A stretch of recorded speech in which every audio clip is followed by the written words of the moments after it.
은혜로운 찬양 하나님께서 기뻐 받으실 줄로 믿습니다. 할렐루야. 오늘도 하나님 주시는 말씀의 은혜가 우리 사랑하는 성도들과 또한 모든 가정 가운데 하나님이 주시는 복과 은혜로 충만하기를 주님의 이름으로 축복합니다. 그럼 명절 잘 보내셨습니까? 명절 동안 행복하고 즐거운 시간을 가졌으리라고 생각합니다. 혹시라도 스트레스 받고 힘든 부분이 있었다면 오늘 이 예배를 통해서 우리의 마음속에 하나님 주시는 위로와 평안이 있기를 주님의 이름으로 다시 한번 축복합니다. 그럼 제가 낚시를 좋아하는 편은 아니지만 낚시를 좋아하시는 분을 따라서 여러 번 낚시를 경험한 적이 있습니다.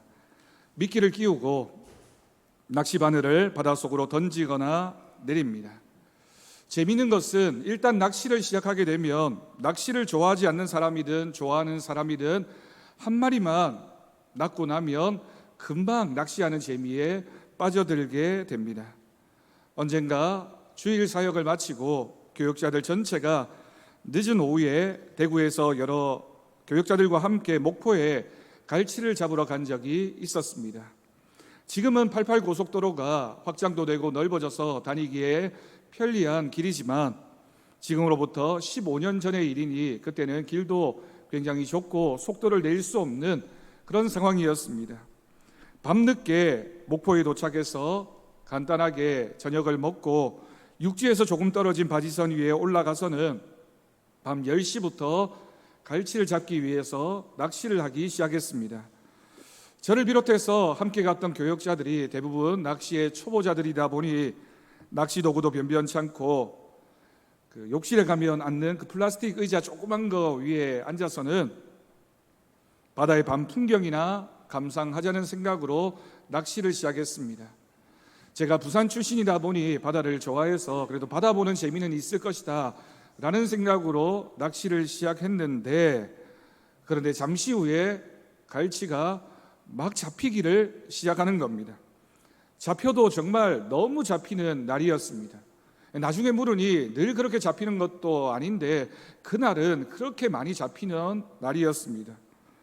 여러분, 우리가 육지의 시장에서 보게 되는 갈치는 은빛 나는 그런 생선이지만 그날 밤에 달도 휘엄청 밝았고 잡혀서 올라오는 갈치가 몸을 이렇게 흔들면서 올라오는데 얼마나 빛깔이 아름답고 황홀했는지 정말 시간 가는 줄 모르고 갈치를 잡았습니다. 물론 예쁘다고 해서 놓아준 것은 아니지만 그래도 여러분 많이 잡아서 마음이 뿌듯해졌습니다. 너무 재밌다 보니 늦은 밤에 라면 하나 끓여 먹은 것 외에는 새벽까지 모두들 갈치를 잡는다고 하룻밤을 꼴딱 샜습니다. 주일 사역을 모두 마치고 늦은 밤에 목포에 도착해서 밤이 새도록 낚시를 했는데 피곤하지 않았습니다. 왜 피곤하지 않았을까요? 낚시하는 재미가 너무 컸기 때문입니다. 잘 잡히니까 그 재미에 빠져서 밤이 새도록 지치지 않고 낚시를 했습니다. 여러분, 우리가 무엇인가를 시도했는데 그 일이 잘 되면 얼마나 기분이 좋은지 모릅니다. 그런데 반대로 내가 무엇인가를 하는데 하면 할수록 그 일이 나빠지거나 결과가 좋지 않게 되면 또 다른 사람들이 왜 그렇게밖에 못하느냐라는 소리를 듣게 되면 낙심하고 실망할 수밖에 없습니다. 세상에는 성공의 경험보다 실패와 낙심의 경험이 더 많습니다. 우리가 인생을 살아오면서 성공하고 뿌듯하고 좋았던 경험보다 실패하고 낙심하고 좌절하게 되는 경우가 더 많은 것이 인생의 모습입니다. 여러분, 오늘 본문에서 우리는 한 여인의 이야기를 듣게 됩니다. 이 여인은 안타깝게도 남편을 이미 잃었는데 이제 두 아들까지 종으로 보내야 하는 형편에 처하게 되었습니다. 이 여인의 입장을 생각해 본다면 이 어려운 마음, 이 실망스러운 마음을 우리는 상상하기 어려울 것입니다. 지난 주간 포항을 덮친 태풍으로 인해서 지하 주차장에 차를 빼기 위해서 내려갔던 10명의 사람들이 참담한 죽음을 당한 이야기, 여러분 아마 뉴스로 다 보셨을 것입니다. 그 중에 두 사람이 극적으로 살아나게 되었는데 한 어머니가 있었습니다. 아들 15살 먹은 김군과 어머니는 차량에 탔지만 차오른 물 때문에 문이 열리지 않는 것을 알게 되고 김군이 밖에서 차문을 열고 어머니를 급히 빼냈습니다. 그리고 두 사람이 어떻게 하면 여기서 빠져나갈 수 있을까를 의논하기 시작합니다. 어머니는 긴박한 상황에서 너만이라도 살아야 된다라고 하며 지하 주차장에 있던 다른 주민들과 함께 아들을 먼저 내보냈습니다. 자신은 어깨가 불편하고 수영을 하지 못하기 때문에 여기 있다가는 두 사람 다 꼼짝없이 어려운 형편에 처하게 될 것이다. 네가 먼저 너라도 나가서 살아야 되지 않겠느냐. 기회가 되면 나도 나가겠다라고 아들을 내보낸 겁니다. 김군은 본능적으로 어쩌면 이것이 마지막이 될 수도 있겠다라는 생각에 어머니에게 인사를 했습니다. 15년 동안 어머니 키워주셔서 감사합니다라고 인사를 하고 아들은 사라졌습니다. 이것이 이 어머니와 그 15살 먹은 아들이 마지막 나눈 대화가 되어버리고 말았습니다. 김군은 그날 밤 지하 주차장에서 싸늘한 죽음이 되어서 숨진 채 발견되었습니다. 기적적으로 어머니는 살아남게 됩니다. 물이 차올랐지만 그 위에 있는 파이프 기둥을 붙잡고는 살아남았습니다. 구출이 되어서 밖으로 나왔을 때 얼마 지나지 않아서 아들의 소식을 듣게 되고 이 어머니는 다시 기절을 해서 앰뷸런스에 실려서 병원으로 실려가는 안타까운 소식이 뉴스를 통해서 보도되었습니다. 여러분, 얼마나 안타까운 상황입니까? 두 사람이 헤어질 때 누가 살 수 있을까? 그 생명의 긴박한 순간에서 두 사람은 선택해야 됐고 그 순간에 어떤 결과가 일어날지 몰랐습니다. 하나님께서 이번 태풍으로 인해서 고통당하고 있는 분들과 가정을 위로해 주시기를 간절히 바랍니다. 그리고 포항과 경주 지역의 교회들도 피해를 입은 교회들이 많이 있다고 합니다. 우리가 한 마음으로 기도하면서 하나님께서 속히 그 모든 형편들을 복구시켜 주시고 은혜로 함께해 주시기를 기도할 수 있기를 바랍니다. 여러분, 우리가 이처럼 인생을 살다 보면 피할 수 없는 자연재해가 있습니다. 자연재해가 닥쳐오게 되면 그 사람이 착한 사람인지 어떻게 살았는지 그것을 따지지 않고 동일하게 어려움이 찾아오게 됩니다. 의도하지 않았던 사고를 당하기도 하고 가정이 경제적인 어려움에 빠지기도 하고 또한 예상치 못했던 질병 때문에 가족이 큰 고통을 당하기도 합니다. 오늘 말씀에서 이 가정도 무슨 이유에서인지는 알 수 없지만 사랑했던 아버지, 남편이 세상을 먼저 떠나게 되는 일이 벌어졌습니다. 그리고 설상가상으로 두 아들마저 경제적인 형편 때문에 빚을 지게 되고 이 아들도 종으로 보내야 되는 어려움을 겪게 됩니다. 여러분, 다시 한번 이 말씀을 생각해 보십시오. 이 어머니의 심정이 어떠했을까요? 이 어머니가 어떤 마음으로 하나님을 바라보았겠습니까? 이처럼 큰 공경에 처한 과부를 하나님은 엘리사를 통해 돌보십니다. 우리는 오늘 말씀을 통해서 하나님이 돌보시는 것이 가득 찬 기름보다 더 기쁜 것이라는 사실을 말씀을 통해 확인할 수 있습니다. 내가 성공하고 내가 성취하는 것, 그래서 인생의 기쁨을 삼게 되는 것, 그것보다 하나님께서 돌보시는 것, 하나님께서 채워주시는 은혜가 무엇인지를 우리는 오늘 말씀을 통해서 듣게 될 것입니다. 하나님 때문에 그것이 나에게 기쁨이 되는 은혜, 하나님 때문에 만족하게 되는 인생, 우리가 그 말씀의 이야기를 생각할 수 있기를 바랍니다.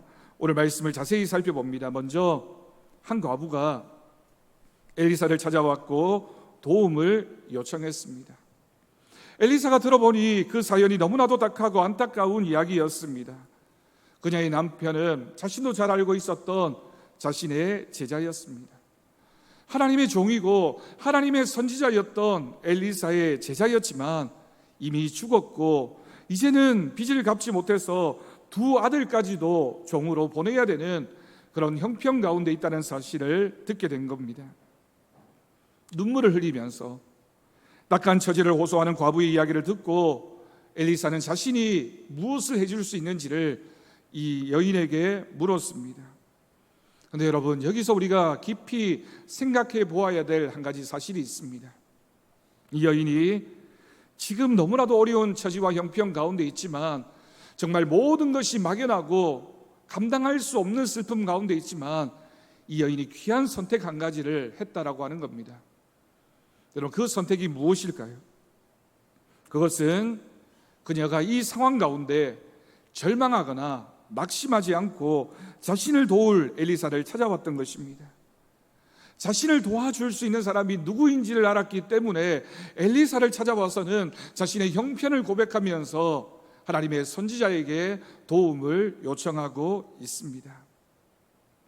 여러분, 물론 목회자가 모든 문제를 해결해 줄 그런 능력을 가지고 있는 것은 아닙니다. 하지만 우리가 목회자에게 기도를 부탁하고 마음을 고백하는 것은 목회자의 뒤에 있는 하나님을 향한 신뢰의 고백이며, 하나님께서 함께 하신다라는 믿음이 있기 때문에 우리는 목회자를 찾게 됩니다. 때때로 자신의 처지에 어려운 형편이 생기고 또 질병을 당해서 병원에 입원하게 되었는데도 아무 말도 하지 않는 분들이 계십니다. 여러분, 아무 말 하지 않아도 결국에는 소문이 나고 알려지게 되어져 있습니다. 목사가 알게 되어서 왜 말하지 않으셨냐라고 물어보면 100명 중에 100분이 모두가 다 공통적으로 하는 이야기가 있습니다. 목사님 바쁘신데, 목사님 다른 일로 신경 쓸 일도 많으신데 목사님 걱정하실까 봐 이야기를 못했다라고 하는 것입니다. 그런데 여러분, 그 말이 맞는 것 같지만 결코 아닙니다. 그냥 잘못 생각하고 계시는 겁니다. 목회자가 하는 일 중에 가장 중요한 일이 성도들의 믿음을 돌보는 일이며 영적으로 권면하는 일입니다. 또한 여러분들을 위해서 기도하는 일입니다. 때로는 성도들 때문에 신경도 쓰고 걱정도 하고 또 목회를 하느라 바쁠 때도 있지만, 그러나 그 어떤 것도 성도들을 돌보는 것보다, 성도들을 위하여 기도하는 것보다 더 중요하고 핵심적인 목회자의 사역은 없다고 생각합니다. 하나님은 우리가 눈물 지으며 고통당하고 있는 그 순간에 우리를 그저 홀로 내버려 두시는 분이 아닙니다. 신실한 종을 통해 우리의 마음을 위로하시고 도와주시는 분이십니다. 지금 혼자라고 생각하며 절망하고 있다면 우리의 기도의 동력자들에게 또는 사역자에게 우리의 마음을 표현하고 기도를 요청하면 하나님께서 함께 하십니다. 하나님께서는 우리가 혼자라고 생각하는 그 순간에 누군가 나를 위하여 기도하고 있다라는 그 기도의 응답으로 우리와 함께 하실 줄로 믿습니다. 여러분, 분명히 기억하십시오. 여러분들 어려운 형편 가운데 있을 때 다른 사람은 몰라도 목사를 찾으시고 기도를 부탁하시고 함께 기도하면서 우리가 그 모든 어려움들을 이겨나갈 수 있기를 간절히 바랍니다. 여러분, 이것이 바로 홀로가 아닌 함께의 은혜라고 할 수 있습니다. 교회가 이 땅에 존재하는 이유가 바로 이것입니다. 목회자가 목회를 하는 목적도 바로 이것입니다. 하나님께서 우리를 홀로 내버려 두지 않으시고 도움의 손길을 통해서 우리를 돌보시는데, 그 중에 가장 강력한 것이 우리가 함께 기도하는 것, 한 마음으로 우리가 가진 걱정과 고민과 여러 가지 문제들을 앞에 두고 한 마음이 되는 공동체가 되어지고 기도하는 교회가 되어질 때 하나님께서는 역사하십니다. 때로는 나와는 전혀 상관이 없어 보이는 누군가의 기도가 나를 살리는 하나님의 은혜의 손길이 될 때가 있습니다. 우리나라가 6.25 전쟁의 와중에 있을 때 세계 곳곳의 여러 나라에서 이름도 알지 못하는 사람들의 손길을 통하여 이 나라에 많은 물질과 후원과 기도를 보내주었습니다. 그래서 이 나라가 지켜질 수 있었습니다. 그리고 여러분, 우리나라가 이제는 잘 살게 되었습니다. 그렇다면 우리가 빚진 나라입니다. 우리도 세계 곳곳에서 일어나는 여러 가지 아픔을 경험하고 있는 나라들을 위해서 우리가 감당해야 될 사랑의 빚이 있고 책임이 있다라는 뜻입니다. 우리가 우리의 가족을 돌보는 것 당연하지만 우리 교회, 우리 지역, 우리가 만나는 사람들에게 또는 세계라는 마을에서 함께 살아가는 모든 사람들에게 당신이 결코 혼자가 아니라 우리가 함께 하나님의 은혜를 누리며 살아가는 사람들이라는 사실을 고백하고 기도하는 것, 우리 모두가 감당해야 되는 교회 공동체 안에 있는 하나님의 역사입니다. 오늘 말씀에서 엘리사는 과부가 해야 할 일을 말해 주었습니다. 모든 이웃에게 빈 그릇을 있는 대로 빌린 후에 두 아들과 함께 들어가서 문을 닫고 그 그릇들에 기름을 부어서 차는 대로 옮겨 놓으라고 지시한 것입니다. 여러분, 하나님께 도움을 구한 이 사람에게 지금 남아있는 한 가지 일이 있습니다. 하나님의 선지자에게 도움을 구했으니, 그리고 그 선지자를 통하여 하나님 말씀을 들었으니, 이제 그녀가 선택해야 하는 일은 하나님 말씀에 대한 순종입니다. 여러분, 선지자가 모든 것을 다 할 수 있는 것이 아니다. 하나님 말씀을 전할 수 있고 하나님의 뜻을 표현할 수 있지만, 이제 이 믿음의 사람이 선택하는 것은 이 말씀에 순종할 것인가 아니면 불순종할 것인가의 문제입니다. 여인과 아들들은 엘리사가 말한 대로 순종했습니다. 그 일이 결코 어려운 일이라고 할 수는 없습니다. 지금 당하고 있는 어려움과 아픔을 생각한다면 이웃들에게 그릇 빌려와서 그 그릇을 늘어놓고 거기에 기름을 붓는 일이 뭐 그렇게 어려운 일입니까? 여러분, 하나님 말씀이 우리에게 요구하는 것은 때로는 별것 아닌 것처럼 보이고 작은 것처럼 보이지만, 그 작은 것에 순종하는 것이 우리에게 어려울 때가 있습니다. 우리가 주일마다 하나님 말씀을 듣습니다. 하나님 우리에게 말씀하십니다. 그것이 큰 것이든 작은 것이든 순종하는 자에게 하나님께서 돌보시고 채우시는 은혜가 있을 줄로 믿습니다. 여러분의 어려운 형편과 사정을 듣고 목회자는 권면을 합니다. 집사님, 하나님의 뜻이 이렇습니다. 이렇게 하시면 좋을 것 같습니다.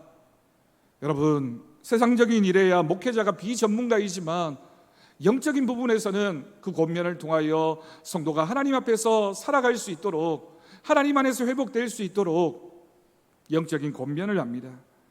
그런데 그 말을 듣고 네 라고 대답은 했지만 자기 마음대로 해버린다면 어떻게 될까요? 물론 잘 될 수도 있고 잘 되지 않을 수도 있습니다. 목회자의 말을 들었다고 해서 반드시 성공하고 그 일이 잘 되는 것도 아닐 수 있습니다. 그런데 여러분, 하나님의 마음을 생각해 보십시오. 하나님은 자신의 말씀에 불순종해서 성공하는 것보다 하나님 말씀에 순종했는데 실패하는 것을 더 기뻐하십니다. 물론 이 말에는 함정이 있습니다. 여기에서의 성공과 실패라고 하는 것은 인간적인 생각으로 생각할 때 성공과 실패이지만, 하나님 말씀에 순종하는 사람에게는 모든 것이 다 성공입니다. 모든 것이 다 형통입니다. 지금 당장은 내 뜻대로 보이지 않는 것, 내 뜻대로 되는 것처럼 보이지 않아도, 내 기도한 대로 응답되는 것 같지 않아도 하나님 말씀에 순종했다면 우리가 기뻐할 수 있는 것은 순종하는 자에게 하나님 주시는 복과 은혜가 있기 때문입니다.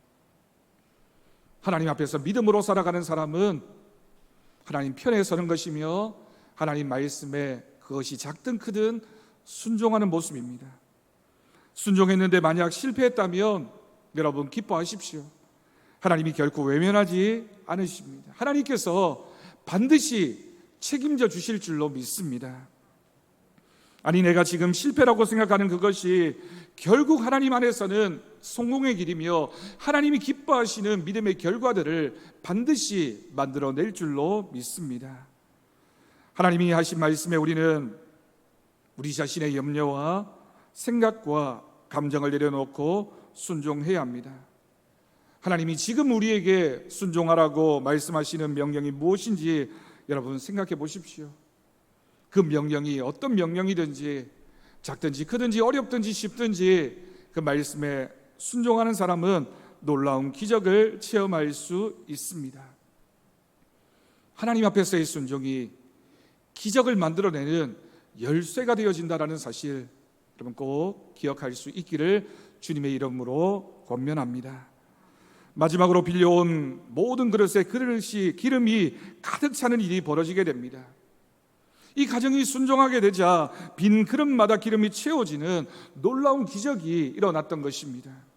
그리고 남은 빈 그릇이 없자 기름도 곧 그쳤습니다. 과부는 되어진 모든 일들을 엘리사 선지자에게 알렸습니다. 엘리사는 이 과부에게 그릇에 담긴 기름을 팔아 빚을 갚고 남은 것으로 두 아들과 생활하라고 말합니다.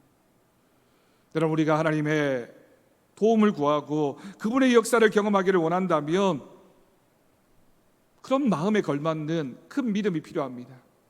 여기서 말하는 큰 믿음이란 얼마나 큰 역사를 만들어내느냐가 아니라 우리가 하나님 말씀에 얼마만큼 전적으로 순종하는 믿음이냐, 그 믿음을 가리켜서 큰 믿음이라고 정의할 수 있습니다.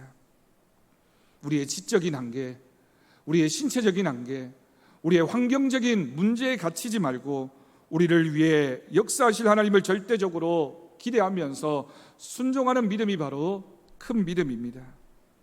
이것이 바로 우리에게 여러분 믿음이 필요한 이유이며 믿음의 사람을 하나님께서 어떻게 돌보시고 채워주시는지를 우리는 알 수 있습니다. 여러분, 세상에서 우리가 만나는 사람들 중에 굉장히 합리적인 분들이 있습니다. 잘 계산하고 판단하고 잘 따져서 무슨 일이든지 하는 분들입니다. 그런 분들은 세상에서 성공할 수 있는 조건을 갖춘 분들입니다. 하지만 여러분, 하나님의 일도 정말 그럴까요? 우리가 계산을 잘했다고 해서, 우리의 경험이나 우리의 능력을 잘 동원해서 우리가 잘 준비했다고 해서 여러분, 그게 하나님의 일을 이루어가는 방법이 될까요? 우리가 하나님의 일을 하면서 때로는 비합리적으로 계산 없이 하라는 것이 아니라 무슨 일을 하든지 결국에는 하나님의 일은 믿음의 순종이 있을 때 그 일이 큰 결과를, 큰 열매를 맺게 되는 것입니다. 하나님을 내 경험 속에 가두어서 안 됩니다. 하나님을 내 이성 속에, 내 판단 속에 가두어서는 안 됩니다. 저는 목회를 하면서 놀랍도록 역사하시는 하나님의 은혜를 많이 경험했습니다. 내 생각에는 여기까지라고 생각했는데 하나님은 크게 응답하셨습니다. 우리가 기도하는 것보다 더 큰 것으로 응답하시는 하나님의 역사를 우리는 믿음을 가지고 살아가면서 많이 경험하게 됩니다. 그러니 여러분, 우리의 믿음이 큰 믿음이 되어야 한다는 것은 우리가 계산을 잘하고 합리적으로 생각하고 잘 따져서 되는 일이 아니라 하나님의 말씀에 얼마나 우리가 많이 순종하고 얼마나 자주 순종하고 얼마나 전적으로 하나님을 신뢰하는가에 달려 있다는 사실을 꼭 기억할 수 있기를 바랍니다. 여러분, 이것이 바로 믿음의 감수성입니다. 하나님 말씀에 예민하게 반응하는 것, 하나님의 뜻이 무엇인지를 잘 캐치해서 하나님의 뜻에 순종하는 믿음이 큰 믿음입니다. 여러분, 우리 교회도 큰 믿음으로 거룩한 믿음의 도전의 역사를 만들어 갈 수 있기를 간절히 바랍니다. 여러분, 교회는 존재하는 것 자체가 목적이 아니라 교회가 존재해야 되는 목적을 알고 하나님의 뜻에 순종하는 믿음의 공동체가 되면 하나님이 기뻐하시는 일들을 많이 감당할 수 있습니다. 우리 교회가 왜 이곳에 자리하고 있습니까? 우리가 왜 이 교회를 통하여 믿음 생활을 하고 있습니까? 하나님이 우리에게 주신 목적이 있습니다. 내가 기도하는 것보다 더 크게 응답하시는 하나님을 바라보며 우리 교회도 크게 응답하고 크게 역사하는 하나님의 은혜를 경험할 수 있기를 바랍니다. 모든 기적은 내 능력과 내 경험의 틀이 아니라 우리 주님이 부어주시는 은혜의 틀, 하나님이 주시는 큰 복의 틀로 가득 채워질 줄로 믿습니다. 마지막 결론입니다. 그런데 여러분, 여기서 우리가 한 가지 꼭 기억해야 할 것이 있습니다. 제가 말씀을 시작하면서 목포에서 칼치 낚시한 이야기를 들려드렸습니다. 그날 밤에 정말 많이 잡았습니다. 그 갈치를 제가 다 어떻게 했을까요? 다 먹었을까요? 아니면 시장에 나가서 여러분 팔아서 큰 돈을 벌었겠습니까? 그렇지 않습니다. 사실은 그날 밤에 잡은 갈치로 회 몇 점 먹고 찌개 끓여서 맛있게 먹고 남은 건 가져와서 몇 번 더 먹은 정도였습니다. 그런데 15년이 지난 다음에도 제가 그 일을 기억하고 있는 것은 그때 받았던 감동과 기쁨이 고스란히 제 마음속에 아직도 남아있기 때문입니다. 오늘 본문의 여인에게 가득 찬 기름이 그 당시에는 큰 도움이 되었고 큰 은혜라고 생각되어졌을 것입니다. 여러분, 생각해 보면 그 기름으로 얼마나 더 버텼을까요? 얼마나 큰 부자가 되었을까요? 성경은 그 이야기를 하고 있지 않습니다. 중요한 것은 이 여인에게 이때 경험했던 이 믿음의 역사를 통하여 그 이후에도 많은 어려움과 많은 갈등과 많은 고민과 고난을 만났겠지만 이때 하나님께서 함께 하셨다라는 믿음의 경험, 이때 하나님께서 채우셨다라는 믿음의 기적에 대한 확실한 고백이 있었기 때문에 어떤 어려움도 이겨나갈 수 있는 믿음을 가지게 되었다라고 하는 사실입니다. 이 여인이 이 기적을 경험하면서 가질 수 있었던 것은 자신을 돌보시는 하나님의 은혜였습니다. 기도하는 사람에게 채우시는 하나님의 은혜였습니다. 하나님이 나를 잊지 않으셨구나. 나는 오늘도 하나님의 은혜로 살아가는 사람이구나. 하나님은 나를 돌보시는 분이다라는 믿음이 이 여인의 빈 그릇에 채워진 기름보다 더 큰 채워진 하나님의 은혜였고, 이 믿음의 경험을 통하여 그 이후에 있게 된 모든 어려움도 이겨나갈 수 있는 그 능력을 이 여인이 가지게 된 것입니다. 여러분, 우리도 마찬가지입니다. 우리가 때로는 하나님 말씀을 통하여 큰 은혜를 입습니다. 기적을 경험할 수도 있습니다. 하나님의 응답을 우리가 체험할 때도 있습니다. 중요한 것은 우리가 그와 같은 시간들을 통하여 하나님의 은혜를 더 깊이 묵상하게 되고, 더 하나님의 손을 간절한 마음으로 붙잡게 되고, 내가 하나님을 찾으면 하나님은 나를 돌보시는 분, 나를 채워주시는 분, 그 믿음을 가지게 되는 것, 그것이 바로 우리가 구해야 되는 하나님의 은혜라는 사실입니다. 여러분, 이제 추석 명절을 지나고 다음 주일부터 나흘간 우리 교회에서 창립 52주년을 기념한 말씀 부흥 집회를 하게 됩니다. 저는 젊은 목회자입니다. 작년에는 저와 비슷한 연배의 목사님을 모셨는데 이번에는 목회 경험이 많으신 목사님을 모셨습니다. 대구의 대봉교회에서 21년을 목회하시고 작년 말에 은퇴하신 목사님이십니다. 지금은 대전 가까이 청주에 가 계셔서 대구에 모시기가 어려웠는데 연초에 제가 미리 전화를 드려서 목사님 꼭 한번 와주셨으면 좋겠습니다 라고 부탁을 드렸더니 기꺼이 기쁜 마음으로 우리 교회에 초청할 수 있게 되었습니다. 그러면서 몇 달 전부터 목사님이 연락이 오실 때마다 저에게 부탁을 합니다. 본인도 더사랑교회를 위해서 이번 집회를 위하여 기도로 준비하고 있으니 더사랑교회 성도들도 기도로 준비하면 반드시 하나님께서 채우실 은혜가 있다라는 사실을 저희에게 부탁해 오셨습니다. 여러분, 5번의 집회에 모두 참석하실 수 있기를 바랍니다. 여러분들 뿐만이 아니라 가족들을, 이웃들을 초청하시고 주변에 다른 교회 다니시는 분들도 주일은 아니더라도 평일 저녁 집회에는 꼭 함께 하십시오. 저는 오늘 말씀을 준비하면서 우리가 이 말씀 부흥 집회에 우리의 그릇들을 다 가지고 와야 된다라고 생각했습니다. 여러분, 가정에 있는 그릇들을 다 가지고 와서 하나님 앞에 다 늘어놓으십시오. 하나님께서 그 그릇들마다 가득 채우시는 기름의 은혜가 있게 될 것을 믿습니다. 이번 부흥회는 우리 성도들이 다른 것 준비할 필요가 없습니다. 은혜 받을 만한 믿음의 준비, 그릇을 잘 준비하셔서 5번의 집회 시간마다 참석하시면 여러분들 가정에, 여러분들 자녀들을 통하여 또 우리 교회가 받을 사명, 우리 교회가 함께 누릴 은혜가 채워지는 귀한 역사가 있게 될 것을 확신합니다. 여러분, 좋은 계절입니다. 은혜 받기 좋은 계절입니다. 한 주간 기도로 준비해 주십시오. 오늘 말씀처럼 하나님이 우리의 심령 가운데 돌보시고 채우시는 은혜로 함께 하실 것입니다.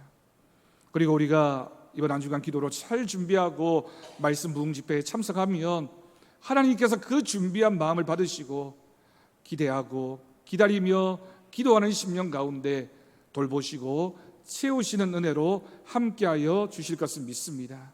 그 믿음으로 한 주간 기도하는 저와 여러분 되기를 주님의 이름으로 간절히 축원합니다. 기도하겠습니다. 하나님 아버지, 감사합니다. 오늘도 우리를 불러주시고 이 자리에 앉게 하셔서 하나님 말씀 듣게 하신 것, 하나님이 우리를 돌보시고 채우시는 은혜인 줄로 믿습니다.